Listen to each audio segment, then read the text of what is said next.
уважаемые журналисты, дорогие друзья, действительно у нас произошло такое достаточно большое событие, наверное, сравнимое с международными спортивными играми Дети Азии. С 8 по 15 июля у нас прошли международные интеллектуальные игры International Якутия International Science Games. И по масштабу действительно эти игры, даже можно сказать, несколько превзошли наши запланированные объемы. Мы планировали 1400 участников будет у нас на этих играх. У нас оказалось аккредитованных 1566 участников. И, соответственно, вне аккредитации у нас участвовало более 1500 педагогов в рамках симпозиума, который проходил как одно из вне конкурсных направлений международных интеллектуальных игр. И по количеству поднявших участие стран у нас тоже цифры такие впечатляющие. Если говорить только об наших детях, о школьниках, то приняло участие 181 школа, 181 образовательная организация из 18 стран мира. Это включая и Россию. При этом, учитывая, что некоторые школьники из зарубежных стран учатся в школах не своих стран, да, это, например, Сингапур, Гонконг, да, то получается, что у нас всего было представительство школьников из 21 страны. При этом, если говорить уже в целом международный охват, то мы охватили 39 разных стран, потому что кроме школьников у нас были и тьюторы, волонтеры, руководители, жюри, эксперты. Вот всего вот получилось из 39 разных стран, включая Россию. Кроме того, значит, если говорить по регионам, то у нас получается, что у нас были участники из 11 регионов Российской Федерации, школьники, да, руководители также были значит, руководители, эксперты, тьюторы, были еще из нескольких регионов Российской Федерации. И надо сказать, что вот эти международные интеллектуальные игры прошли под достаточно таким сильным патронатом, эгидой.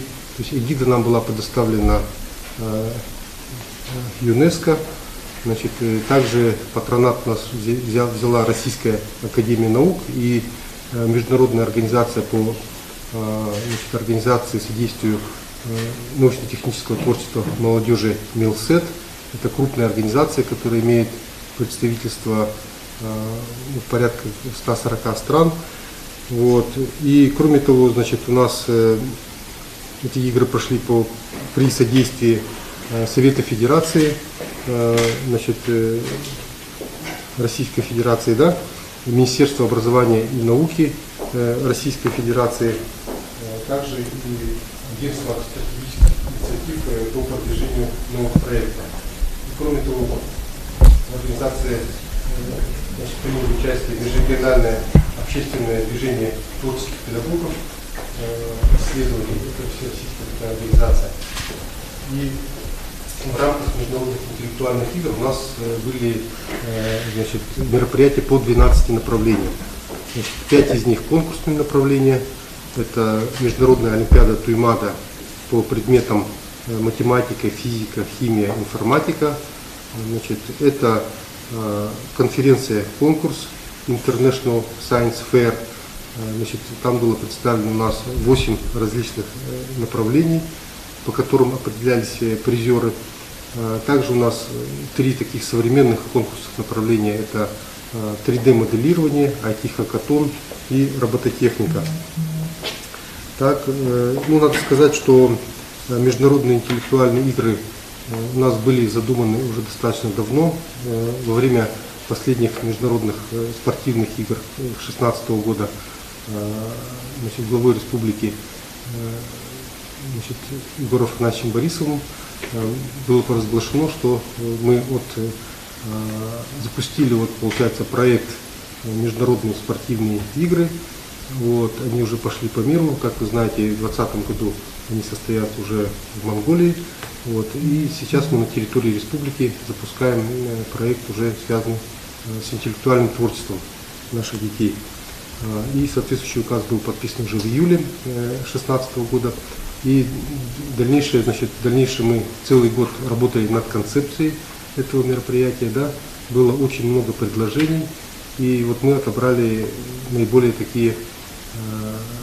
те направления, которые посчитали нужным, которые наиболее востребованы и актуальны в наше время. Да. Кроме вот этих 5 конкурсных направлений, у нас были направления внеконкурсные. Это получается 2 очень интересных направления, которые действительно были очень популярны вот на этих играх. Это выставка научных работ школьников Милсет Экспо Сайенс Восток, и международная исследовательская школа International Research School. Если международная выставка Милсет, она вот в рамках которой ребята показывают проекты, которые они сделали уже у себя дома под руководством своих научных руководителей. И здесь они искали единомышленников, которые бы заинтересовались их проектами. Это были стендовые доклады. То вот международная исследовательская школа — это другой формат, но тоже такой не конкурсный. Победители, призеры не определяются. Но формат такой, что международные команды, собравшиеся над разработкой 12 проектов, причем половина из этих проектов именно затрагивала нашу тематику, связанную с республикой. Вот эти команды работали в течение 10 дней во время международных интеллектуальных игр. Вот если сами игры у нас основная часть проходила с 8 по 15, то эти ребята приехали пораньше, 5 числа у нас было уже открытие, они выбрали проекты и над ними работали. И далее представили результаты своих проектов. Надо сказать, достаточно интересные проекты, которые могут иметь и дальнейшее продолжение, по крайней мере, некоторые из них. Да? И вот получается, что вот эти 2 направления — это самые такие, можно сказать, яркие представители неконкурсных направлений. Да? Кроме этого, у нас неконкурсное направление была мультимедийная школа, где юные журналисты, ваши коллеги юные, да, учились освещать ход событий вот такого большого международного масштаба. Действительно, то, что они делали, пользовалось тоже большой очень популярностью. Мы знаем, что все это у нас попадало и в сеть интернет, и мы еще увидим, что в дальнейшем та информация, которую они давали своим зарубежным сверстникам, эта информация будет распространяться по миру, да, и, соответственно, о наших международных интеллектуальных играх думаем, что узнает весь мир. Вот. И еще одно, такое неконкурсное направление, это была конференция уже не конкурсная, да, где ребята делились друг с другом, рассказывали свои представления о глобальных проблемах человечества. Да. Здесь уже участвовали ребята из других направлений. Так, и еще одно неконкурсное направление — это игра такая презентационная, как мы ее назвали, дипломаты будущего, где наши ребята, не только наши, да, ребята из других, там из Белоруссии были, да, из других регионов нашей страны, разыгрывали, можно сказать, такое заседание Организации Объединенных Наций по проблемам развития, по проблемам науки и роли молодежи в науке. Так, и уже такие неконкурсные направления, сопутствующие, можно сказать, направления, да, это были мастер-классы, конечно же, которые давали ведущие ученые, которые приехали специально для этого, да, были ученые, которые приехали вместе со своими детьми. Так? Ну и кроме того, значит, самый такой вот масштабный у нас еще произошел симпозиум по научному образованию, где приняло участие более 1500 педагогов нашей республики. Обсуждали самые актуальные проблемы по развитию системы образования в нашей республике, вот, с привлечением ведущих экспертов со всего мира. Надо сказать, что вот экспертный состав лекторов был очень сильный. Приехал лично сам руководитель Милсет, значит, он представитель Канады, вот, и, вернее, он представитель Мексики, а из Канады, значит, представитель, который является вице-президентом этой организации, да, Рене Барлоу, руководитель Роберто Идальго. Так, и вот и Мексика, и Канада на самом деле очень сильны, значит, вот именно такой вот организацией творчества, научного творчества молодежи. Проводится множество мероприятий, выставок, конкурсов, конференций. Да? Ну и также приехали руководители таких соответствующих направлений, соответствующих организаций. Это из Турции, из Италии, из Венгрии. Вот, значит, действительно состав был очень представительный. Также было много довольно известных психологов, и наших, и также тоже и зарубежных.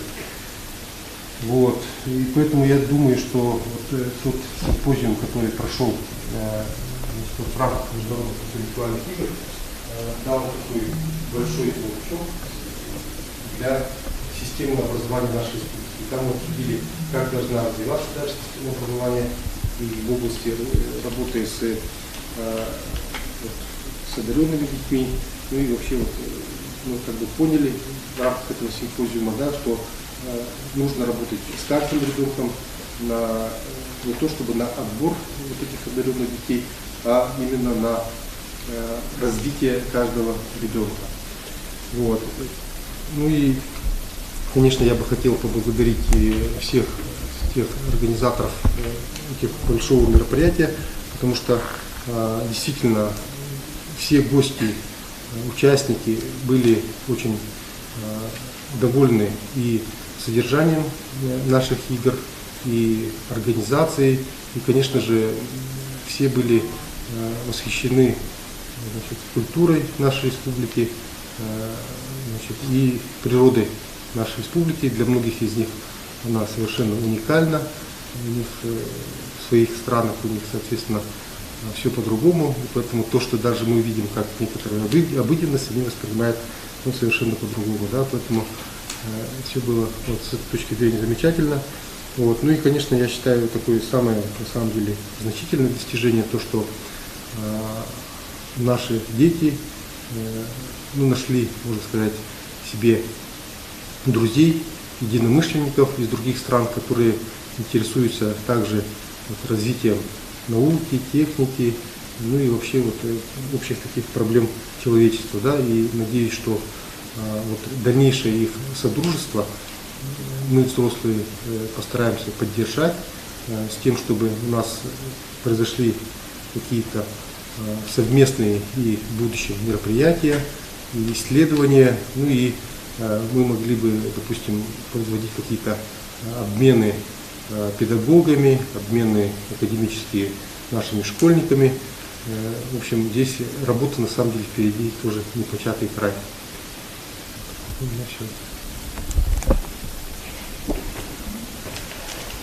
Мы приступаем к вопросам.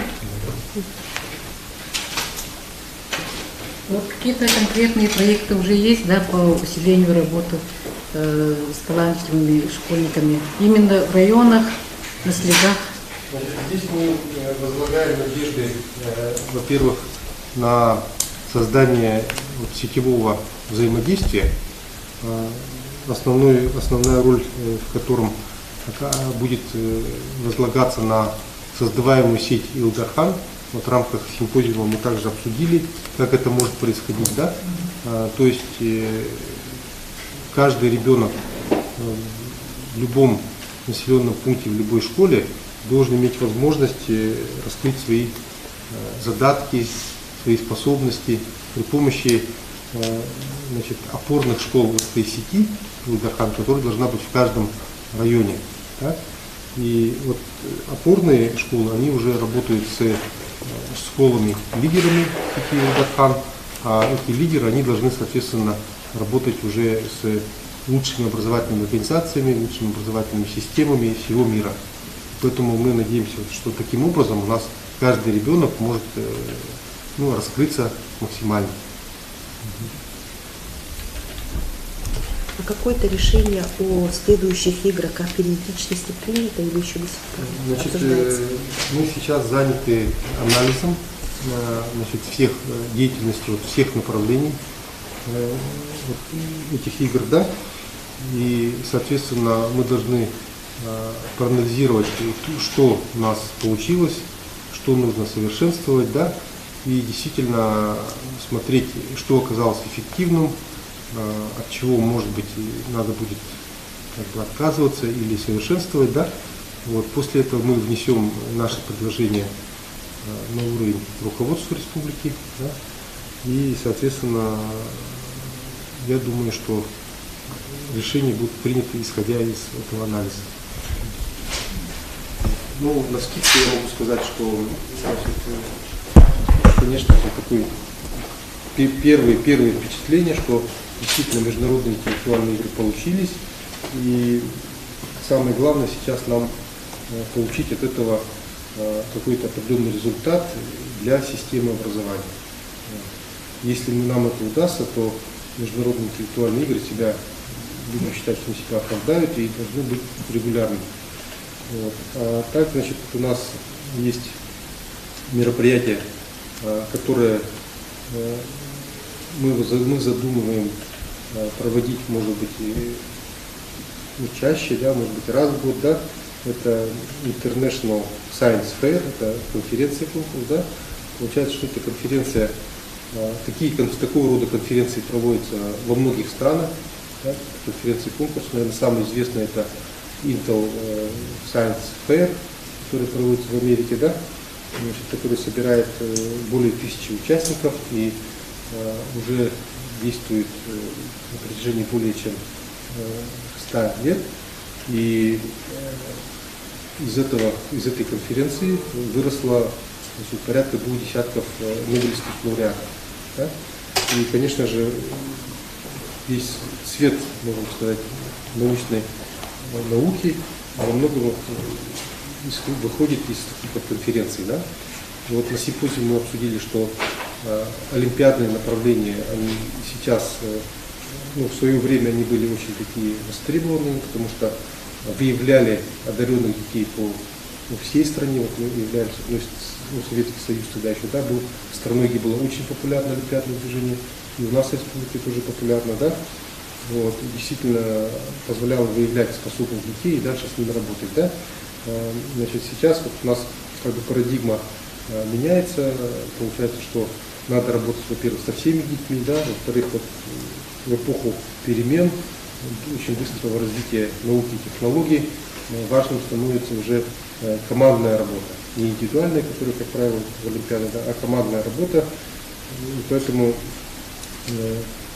вот именно такие исследовательские направления, не конкурсные, где ребята уже не соперничают между собой, а сотрудничают, они становятся, выходят уже, как бы, можно сказать, такой мировой тренд.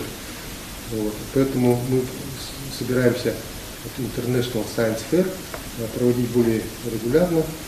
И здесь еще у нас, значит, получается удачно то, что мы здесь соединили Европу и Азию, то есть у нас представители из обоих континентов, а, как правило, вот такие Science Fair проводятся либо для Европы, либо для Азии. А здесь вот есть такая ниша, которую мы можем занять, поэтому вот мы предложим рассмотреть вопрос о проведении этого направления ежегодно. И надо сказать, что хотелось бы поблагодарить нашего генерального спонсора, значит, фирму Майтона, которая предоставила приз $5000 победителю вот этого конкурса. И надо сказать, что победитель этого конкурса очень достойный. Это 15-летний школьник из небольшого города, значит, в Казахстане, из города Актюбинск. Да? Значит, он изобрел создал вот такую искусственную перчатку, при помощи которой не говорящие люди могут воспроизводить звуки, да, при помощи, ну, когда человек определенное движение делает, то получаются звуки, и, собственно говоря, может даже произноситься, ну, речь, да. Значит, это очень актуальные разработки, которые он, собственно говоря, разработал, работая вот с такими, ну, не работая, а действительно работая, на самом деле, волонтером вот в такой школе. Вот, и у него уникальная такая, получается, вещь, которая стоит достаточно дешево и может быть запущено массовое производство, ну, при некоторых усовершенствованиях, конечно. Вот, поэтому вот такие разработки, на самом деле, вот на международных конференциях не редкость, да, когда наши дети могут изобрести что-то такое, чего не могут сделать еще взрослые. Вот, поэтому, значит, я считаю, что это очень необходимое, популярное направление, которое надо нам развивать, тем более, что у нас база для этого есть. У нас наша конференция «Шаг в будущее» республиканская собирает ежегодно более 1000 участников. Со всей республики посчитали, что порядка 40 000 детей, вообще говоря, вовлечены в эту исследовательскую творческую деятельность. Да? Вот, поэтому ну, вот это направление мы планируем потише. А вы можете выделить 181, я понимаю, образовательные учреждения, кого-нибудь из наших учреждений, которые очень здорово себя показали на данном форуме? Да, здесь получается, смотрите, 181 школа, из которых 151 школа приняла участие в 5 конкурсных направлениях. Да? Мы по итогам этих 5 конкурсных направлений значит, определили обладателя большого кубка международных интеллектуальных игр. Значит, этим победителем оказалась очень достойная школа из Сингапура. Значит, при Национальном университете Сингапура такая естественно-математическая школа. Так? Вот. Дальше у нас были лидерами школы из Румынии и Казахстана. Вот. На 4-м месте достойно выступила наша школа физико-технического лицея. Вот. Из 150 организаций, получается, вот они заняли 4-е место. И при этом я хотел бы еще отметить, что вот в этом, можно сказать, листе победителей оказалось 20 наших школ совершенно из разных районов нашей республики. Да? То есть это те школы, у которых дети попали в число первых 3 вот, хотя бы в одном из этих 5 направлений. То есть это говорит о том, что на самом деле у нас талантливые дети есть везде, не только в наших таких больших наших городских поселениях, да, но и в маленьких селах. Да, поэтому я думаю, перспектива у нас есть и надо тут работать. И вот скоро, через 1,5 месяца сентября, да? Да. И вот этот вот форум, он должен какой-то толчок дать в образовательной сфере уже на практике. И это будут сделаны какие-то первые шаги, которые уже будут обязательными в школах? Ну, знаете, здесь насчет именно обязательности, это вообще говоря, скажем, как бы вам сказать, да, что сложно, на самом деле, значит, в современных условиях, да, и вообще вот, когда человек должен быть достаточно свободен в своем выборе, иметь много альтернатив для своего развития, да, а в школе что, есть обязательность, естественно, значит, обязательность, она должна быть, ну, такая достаточно в небольшом объеме, да? То есть определенное ядро, да, оно должно быть обязательным. А вообще говоря, вот мы на симпозиуме, например, обсуждали понятие, значит, индивидуального образования, да, понятие персонального образования, персонифицированного, да, вот. И вот в современных условиях как раз таки очень большое значение имеет, ну, вариативность разных форм, да. И вот те педагоги, которые, 1500 педагогов, которые побывали на лекциях, да, на занятиях, на обсуждениях круглых столах, да, они, я думаю, унесли с собой вот именно, вот, можно сказать, частичку вот этих возможностей, которые можно им раскрыть перед детьми. То есть они не получили каких-то точных рецептов, что нужно делать, да? Они получили целый спектр того, что можно применить в деятельности. Я считаю, это важно. То есть министерство будет помогать, если идеи, они просто понятные, ясные, ну, на практике простые воплощения, да? Министерство будет поддерживать те инициативы, которые возникают в наших педагогах. А что-нибудь насаждать, говорить о том, что вот именно вот это правильно, наверное, это как бы педагоги, которые работают на местах с детьми, они, наверное, лучше в этом разберутся. И форум дал какие-то, например, вам, Министерству образования, ключевые моменты, которые вам придется отрабатывать для повышения уровня обучения учителей или же методику преподавания, знаете, как в советское время. Сейчас, наверное, многое уже надо пересматривать, да? Да, многое надо пересматривать. У нас Институт развития образования и повышения квалификации полностью отработал вот на этом симпозиуме по всем разным направлениям, да, и, конечно же, будут рассматриваться и те методики, которые были представлены, да, и какие-то рекомендации, естественно, тоже будут делаться, ну и будут, можно сказать, пилотироваться какие-то определенные проекты в каких-то районах, да. Приведите пример, чтобы нам интересно было, а то как-то так хитро говорите, а мне хотелось бы немножко, хоть чуть-чуть откройте секретность. Ну вот, например, да, значит, мы говорим о том, что детей нужно развивать с самого раннего возраста. Да? Но это не означает, что нужно, значит, ребенку дать определенную сумму знаний. Так?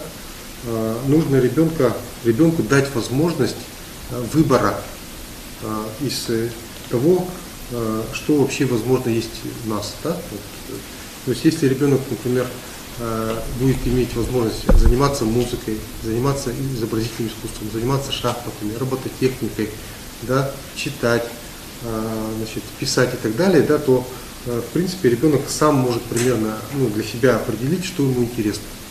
Вот я сам помню, как когда был в детском саду, значит, меня отвели в детский сад и, видимо, за мной не присмотрели. И я когда пришел домой, я рассказал, как было интересно в детском саду. Значит, оказывается, там кто-то рисует, кто-то поет, кто-то, значит, музыкой занимается, да, значит, кто-то играет. Ну, мне понравилось, значит, там, где рисуют. Я пошел туда. Оказывается, я просто бродил по этим группам, вот, и вот выбрал то, что мне нравится, да. Хотя вот на самом деле не должен был этого делать. Так вот, мне кажется, может быть, задача современного детского сада не то, чтобы вот определенно вот решить, что вот этому ребенку нужно вот это, и вот ему, значит, вот это вот по определенной программе давать, да? А именно вот дать возможность человеку самому вырасти. Это же как растение, которое вот может вырасти, при этом тянуться к солнцу. Так? А вот в какую сумму обошлось это мероприятие и какие основные статьи расходов были? Ага, ну вот у нас общая смета расходов порядка 200 миллионов рублей. При этом, значит, в результате торгов, я думаю, будет, была экономия, надо нам посчитать все расходы еще, да. Вот, основная часть расходов была направлена на приобретение оборудования, да? То есть не основная, скажем так, значительная часть, да? Значит, то оборудование, которое мы предполагаем оснастить наши образовательные организации, значит, мы проведем анализ, да, значит, где кто, значит, у нас хорошо работает, есть соответствующие программы развития для того, чтобы идти в этом направлении, да. Вот, и, соответственно, мы постараемся, чтобы это оборудование не простаивало, а хорошо работало, чтобы те педагоги, которые творчески будут работать с заинтересованными детьми, чтобы они получили это оборудование. Да? Первое. Ну, второе, конечно, действительно у нас была достаточно большая масса гостей, которых нужно было обеспечить и проживанием, и питанием, да? И, соответственно, вот для того, чтобы они достойно, мы достойно приняли наших гостей, надо было провести ремонтные работы. Они, наверное, нужны были бы и не только в случае, когда мы проводим эти игры, да, поэтому счет расходов, конечно, идет, но тем не менее понятно, что, значит, это не прямые такие расходы именно на игры, да. Вот. Ну и, собственно говоря, на работу экспертов, конечно же, тоже на значительное количество экспертов было, это тоже расходы, да.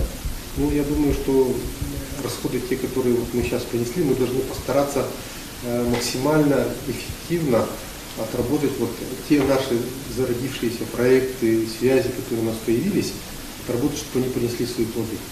Ну, в том числе у нас, кроме экспертов, были и почетные гости, скажем, из Сингапура, которые вполне могут нам оказать, в том числе и такие проекты, которые могут быть связаны с будущими инвестициями, скажем, да. Поэтому если нам удастся вот эту тему развить, то, значит, я думаю, что и экономически эти игры окажутся выгодными. Хотя вот буквально, наверное, вы недавно слышали интервью Арсения Сергеевича, да, о том, что вот, наверное, пора пересмотреть парадигму отношения к человеческому капиталу, как чисто к экономической, то есть человек это не просто экономическая единица, да, а человек это, в общем-то, личность, да, и нам нужно обеспечить ее, чтобы вот у нас на Дальнем Востоке, чтобы у нас в республике люди жили достойно, да, достойно означает и соответствующий уровень образования, в том числе должны получать все дети нашей республики, да, и я думаю, вот это такой значительный шаг вперед. Но я думаю, что и те дети, которые вот сейчас, допустим, наладили определенные взаимоотношения со своими сверстниками, а это сверстники же из таких стран, которые экономически довольно-таки развитые, да, и эти ребята наверняка станут лидерами в своих странах, да, вот, на тех или иных позициях, да, и я думаю, лет через 20-30, если лидеры нашей республики будут наравне разговаривать с лидерами наших других развитых стран в мире, да, причем наравне имеется в виду даже чисто по-дружески, да, это даст, я думаю, значительный, окупится сторицей, как говорится, вот нашим контрактом. Это означает, что мы можем обмениваться школьниками?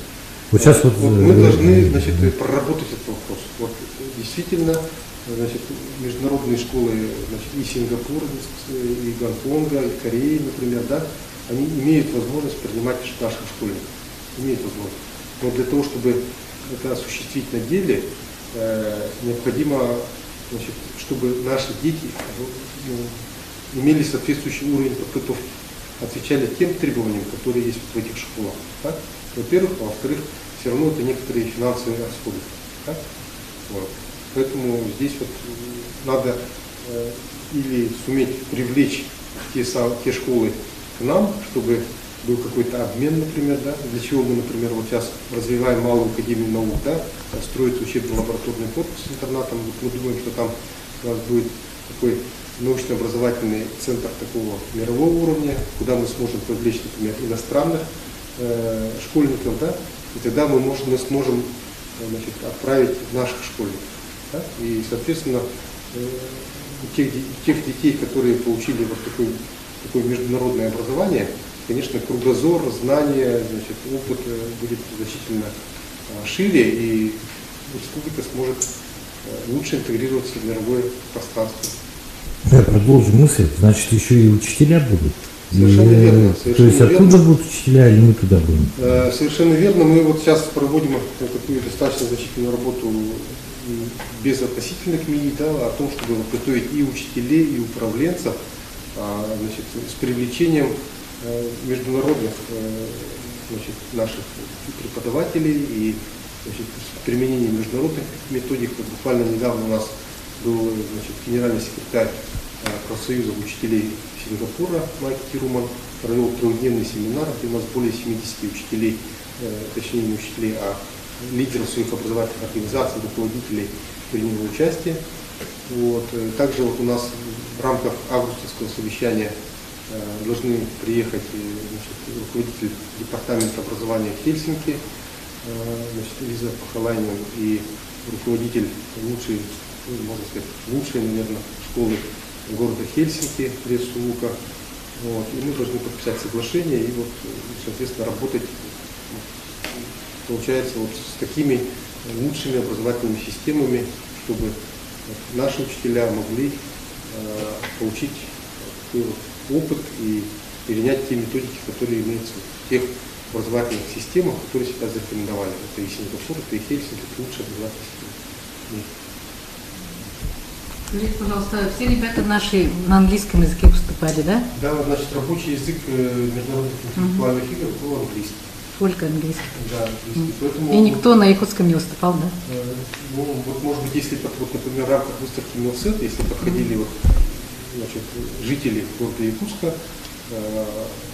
как бы задавали вопросы, то ребята, конечно, наши могли говорить на якутском, на русском, да, но вот, когда подходили вот международные эксперты, то, конечно, им надо было говорить только на английском языке. Вот. И я считаю, что вот это должно дать большой толчок еще и вот этому направлению, да, изучению иностранных языков, английского языка. Да. Вы знаете, что в 2020 году у нас будет уже обязательный, значит, экзамен выпускной, да, получается, для 9 классов. В 22 у нас ЕГЭ для 11 класс тоже должен быть обязательно по плану Министерства просвещения. Поэтому я считаю, что это даст тоже нам значительный такой задел для того, чтобы, ну, как успешно наши дети сдавали наши обязательные такие экзамены государственной по аттестации.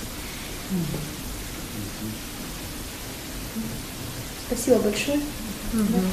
Спасибо.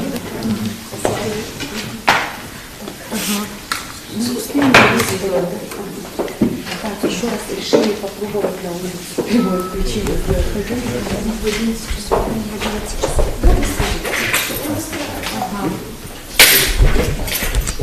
Там какая-то есть сценарий. Не,